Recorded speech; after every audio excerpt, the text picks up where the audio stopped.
How did you time yourself during practice tests? 5, 4. Hi, I'm Anne. Hey, this is Arjo. Hi, I'm Ree. I'm your crop protection with science lecturer. Your plant pathology crop protectionist doctor. I teach entomology and I am a registered agriculturist.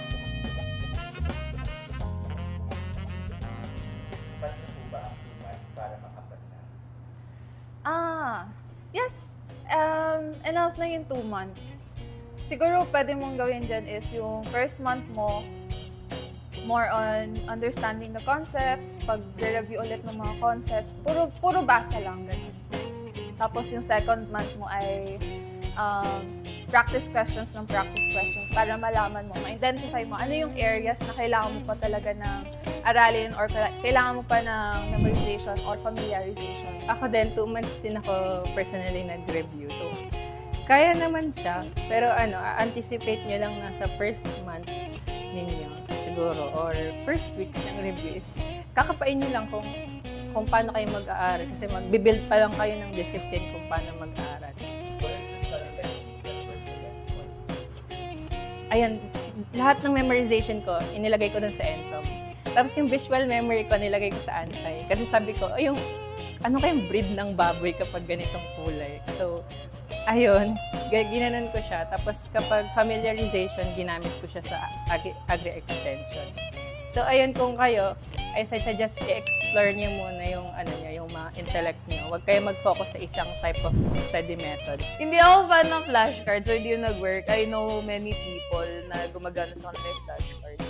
Pero yun, actually pwede nyo i-try. Wala namang problem. Like, for example, nanood ako nun ng videos online ng mga ginawa nila. And hindi nyo yun kailangan sundin. Like, mamaya, sabi nila flashcards, tapos pipilitin mo. If hindi nag-work for you, stop. Ayun. So, ang pansin kong pinaka nag-work for me bilang person na mabilis ma-distract is Pomodoro. Pero hindi yung yung 25 minutes, 5 minutes na Yung kinuha ko was yung video na may 1 hour study, tas 10 minutes yung pahinga. Kasi for me, mas mabilis akong mawalan ng momentum pag sobrang ikli. And actually, at the end of the day, kailangan mo din talaga ng disiplina kasi, girl, baka gawin mo 25 minutes, 5 hours yung pahinga mo din sa Pomodoro.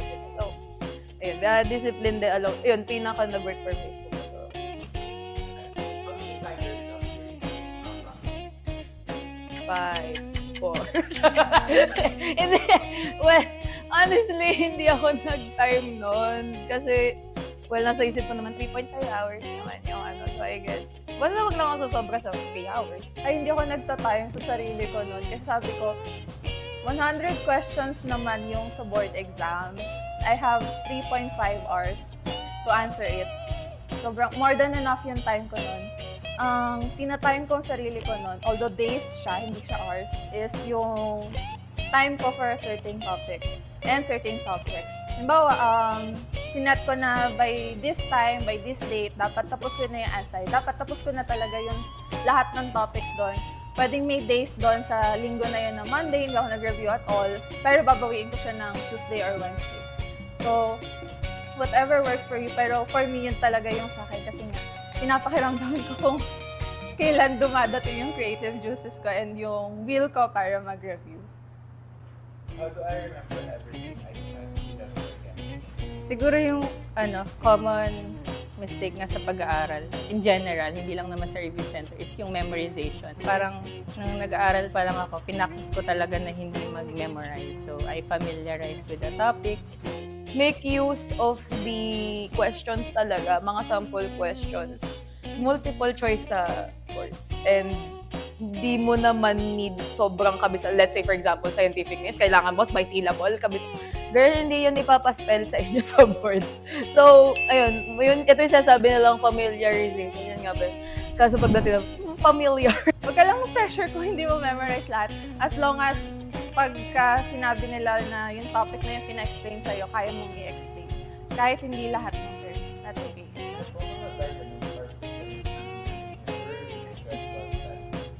Wala talaga. Nagpang ako ng pusa ako noon kasi Nagka-UTI siya nung nag-exam.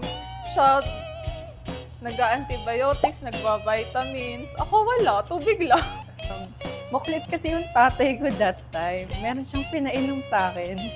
Ay, neurotransmitter siya. Glutapos siya. Take note niyo, Glutapos. Iniinom ko yon ever since nag-uupkat pa ako, ganyan. Ano siya? Ewan ko, parang may vitamins B complex siya, ganyan. Not sponsored, pero sana sponsored. Beroka ininom ko nun. Di ba yung tas ininom! What should I avoid doing the day before the exam?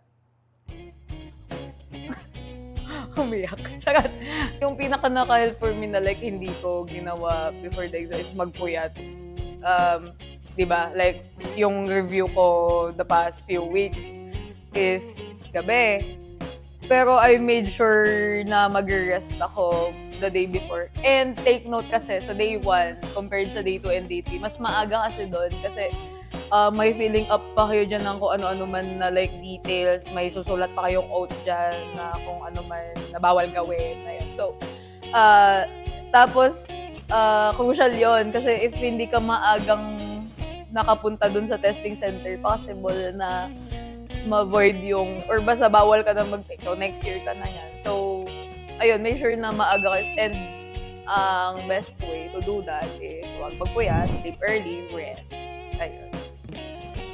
Huwag ka mag-isolate the day before the exam kasi pag nag-isolate ka, doon na yung mag-creep in yung mga anxieties, pag-overthink, lalo kapag wala kang kinakausap. Do something you love and expose yourself to things. Huwag kang mag-isolate. How can I deal with exam anxiety? Ang ginagawa ko kapag meron na, during exam, ang ginagawa ko, alam ko, pwede atang kumain. Tama ba? Ganon. Tapos pag sumasakit na yung ulo ko, humihinga ako ng malalim, ganyan. Tapos hindi ko pinapansin yung mga nasa paligid ko kung tapos na ba sila, kung nag-exam pa ba sila, kasi nape-pressure ako. If you need enough time, like kahit 5 minutes yan, 10 minutes during the exam, wag agad kayo magsasagot ng exam, huminga muna kayo. Siguro, ganon ko siya pinag-receive that time. Ilang months po kayo before this? Bakit? Ano meron sa pagpapagupit ng buhok? Hindi talaga ako nagpagupit doon kasi before mag-start ako mag-review, actually before graduation noon, July, nagpagupit na ako. So sabi ko, wala na talaga ako time magpagupit doon kasi yun nga, nakapagpagupit na ako. May pamahiin nga pala yan, no? Apakahaba ng buhok ko noon, like parang gandito. Tapos ang funny, nagkulay pa ako ng shiner. Ng green yung sa taas, tas purple yung, edi nagmukha akong talong, di ba? Tapos ang haba. Anong variety yun? Bakit you are sick? For me, maayos yung turo, straight to the point, and very nare-relate agad sa board exam. Kung flexible ka, kaya mo mag-face-to-face, lalo kung fresh grad ka. Meron silang face-to-face sessions. And dito pa yun sa LB, so pag nag-face-to-face ka dito, you get to experience the LB culture pa.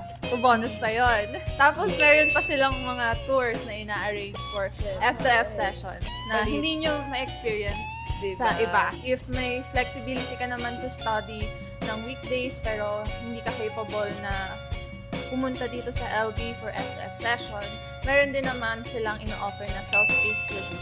So, in a way, na-access mo pa rin the way mag-lecture yung mga lecturers ng Upstep, pero at your own pace. Sa akin naman yung teaching methods ng Upstep, it is revolutionary. Wow! Meron na ngayon nirelease na TOS, Table of Specification. Siyempre dapat, ayun, nag-a-adapt din yung review center for that. So, we ensure na yung mga lalamanin ng mga questions, ganyan. Pattern dun sa type of specification na hinanap, type of question, ganyan. If want nyo ma-check ito in its full glory and ma-meet ang lecturers ng diba, very revolutionary teachings na kaya enroll na kayo. Balita ko full na ang section 1, so habol na kayo sa section 2. Coach. Ayun. Okay na ba yan?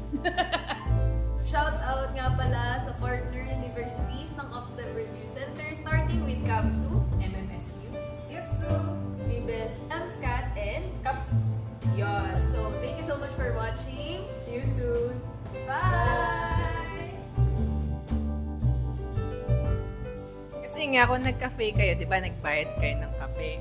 Alam nga naman, nagbayad na kayo, hindi pa kayo mag-aaral. So, pilitin niyo yung sarili niyo mag-aaral kasi nagbayad nga kayo. Diba? Coffee, 100. Score, 29. Oo nga.